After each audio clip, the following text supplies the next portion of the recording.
नमस्कार, मैं हूं विजयश्री और आप देख रहे हैं सियासत नगरी। ऑल इंडिया मजलिस ए इत्तेहादुल मुस्लिमीन के प्रमुख और हैदराबाद से सांसद अज़ुद्दीन ओवैसी ने प्रधानमंत्री नरेंद्र मोदी के खिलाफ अपमानजनक टिप्पणी करने वाले इंडिया ब्लॉक के नेताओं को कड़ी चेतावनी दी है।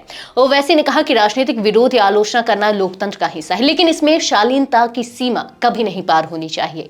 उन्होंने विपक्षी नेताओं को नसीहत दी कि किसी के खिलाफ बोलते समय शालीन शब्दों का इस्तेमाल करें और किसी की अपशब्द वाली हरकत की नकल ना करें।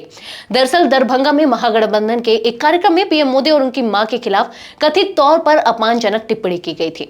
इस मामले पर प्रतिक्रिया व्यक्त करते हुए ओवैसी ने कहा, आप बोले, विरोध करें और जितना चाहे निंदा करें, लेकिन अगर शालीनता की सीमा पार होती है तो यह गलत है।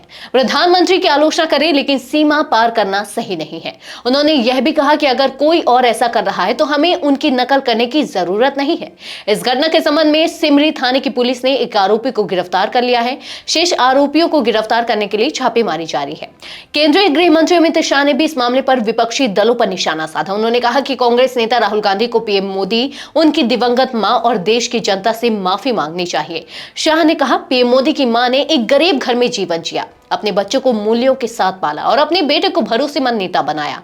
ओवैसी ने अपने बयान में आर्थिक मुद्दों पर भी चिंता जताई। उन्होंने अमेरिका द्वारा भारत पर लगाए गए 50% टैरिफ पर कहा कि इससे मोटर पार्ट्स, ज्वेलरी और रेडीमेड कपड़ों के 60,000 करोड़ रुपए के निर्यात पर गंभीर असर पड़ेगा। उन्होंने याद दिलाया कि फरवरी में प्रधानमंत्री मोदी और अमेरिकी राष्ट्रपति डोनाल्ड ट्रंप के बीच मुलाकात हुई थी और इसके बाद टैरिफ लागू किया गया। ओवैसी ने कहा कि यूक्रेन पर हमले के लिए भारत को जिम्मेदार ठहराया जा रहा है, जबकि इससे निर्यातकों को बड़ा नुकसान हो रहा है। ओवैसी ने साफ किया कि राजनीति में विरोध होना चाहिए, लेकिन शालीनता और मर्यादा बनाए रखना हर नेता की जिम्मेदारी है।